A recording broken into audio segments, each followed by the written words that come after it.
Hello everyone. Last class I discussed about machine learning concept, the subject, syllabus, and have briefly introduced the modules and have started with the module 1, that is the first module, where I discussed the machine learning, definition of machine learning, then the examples, real time examples of machine learning, then the relationship between artificial intelligence, machine learning, and deep learning, where we came to know that machine learning and deep learning are the subset of artificial intelligence technique. And finally, we have seen the different goals or the objectives of studying the machine learning subject.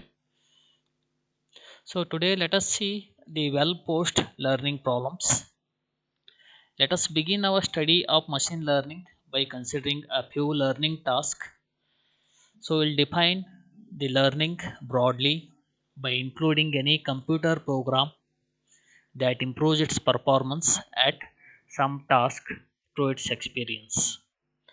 So here you can see this definition, that is a computer program is said to learn from experience E with respect to some class of task T and performance measure P. If its performance at task in T as measured by capital P improves with the experience E. It means that a computer program is said to learn from its experience. So here the computer program will learn from its experience at some task and it will improve its performance. So such problems are considered as the well posed learning problems or well defined learning problems. For example, consider a computer program which will learn to play checkers, that is a checker game. You might have played this game. So consider a computer program which will learn to play the checkers might improve its performance as measured by its ability to win at the class of task involving playing the checkers game through the experience obtained by playing games against itself. So, in this particular problem, or with respect to any problem, by considering that as a well defined learning problem or a well posed learning problem, here we must identify the three features. One is the class of task, the second one is the measure of performance to be improved, and the third one is the source of experience. So, you take any well defined learning problem or a well post learning problem. So, with respect to that problem, we must identify three features. One is the class of task, second one is the measure of performance to be improved, and third one is the source of experience. Now, let us try to understand the checkers game. So, you might have seen this checkers board. Some of you might have played this game, checkers game. So, if you want to know the basics of this game, that is checkers game, the checkers is played by only two players. Each player begins the game with a 12 colored disc. Of course, one set of pieces is black and the other set is red. Each player plays his or his piece on the 12 dark squares closest to him or her. The black piece moves first, of course, and the players then alternate, that is, the alternate player will move. The checkers board consists of 64 squares alternating between 12 dark and 12 light squares. Sorry, 32 dark and 32 light squares. So total 64 squares. It is positioned so that each player has a light square on the right side corner closest to him. A player wins the game when the opponent player cannot make a move. In most of the cases, this is because all of the opponent's pieces have been captured, but it could also be because of his piece are blocked in. So these are what the basics of this checkers game. Now let us try to understand the rules of the game, rules of the checkers game. Here the moves are allowed only on the dark squares, so the pieces always move diagonally. Single pieces are always limited to forward moves, that is towards the opponent, but diagonally. A piece making a non-capturing move without involving the jump may move only in on square. A piece making a capturing move leaps over one of the opponent's piece, landing in a straight diagonal line on the other side. Only one piece may be captured in a single jump. However, multiple jumps are allowed during a single turn. When a piece is captured, then it is removed from the board. If a player is able to make a capture, then there is no option. The jump must be made. If more than one capture is available, that is multiple captures, then the player is free to choose whichever he prefers. When a piece reaches the farthest row from the player who controls that piece, it is crowned and becomes a king.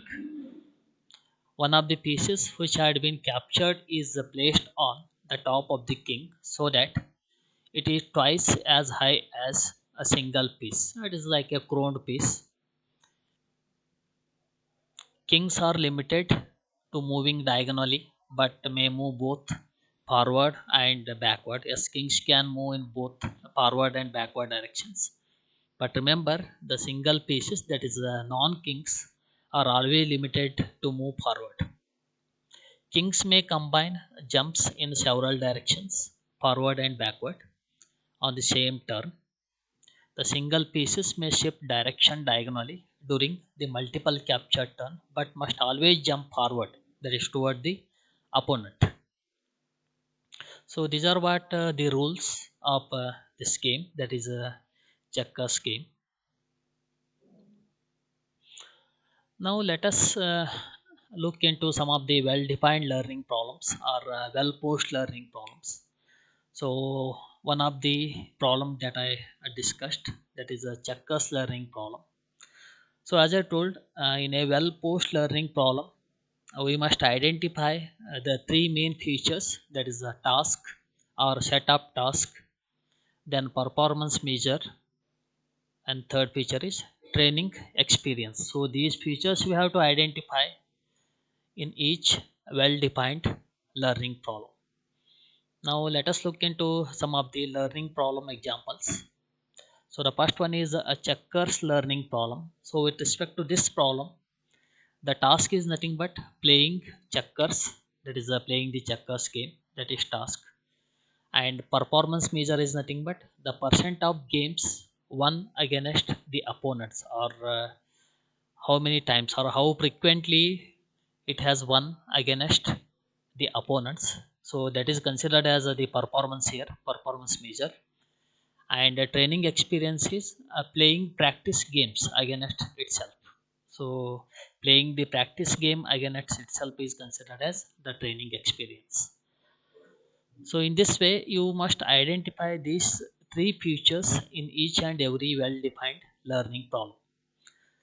So in the same passion, let us consider the second one, that is a handwritten recognition learning problem. So with respect to this problem, task is nothing but recognizing and classifying the handwritten words within the images. That is the task. Then performance measure is percent of words correctly classified, or the number of words that it has classified correctly. That is considered as the performance measure here. And training experience is a database of handwritten words with the given classifications. So that is considered as the training experience for that. So in the same passion, consider the one more problem, that is a robot driving learning problem. So with respect to this problem, task is nothing but driving on public 4-lane highways using the vision sensors. So that is a task. Performance measure is average distance traveled before an error occurred, as it is judged by the human overseas. So, what average distance it has traveled before an error occurred, that is considered as the performance measure. Then training experience is nothing but a sequence of images and steering commands recorded while observing a human driver. So that is considered as a training experience. So in this way, you must identify these features in each and every well-defined learning problem or well-posed learning problem. So the definition of learning is broad enough to include most of the tasks that we could conventionally call them as learning task. It is also broad enough to encompass the computer programs that will improve from their experience in quite straightforward ways. For example, consider a database system that allow users to update the data entries would fit our definition of a learning system.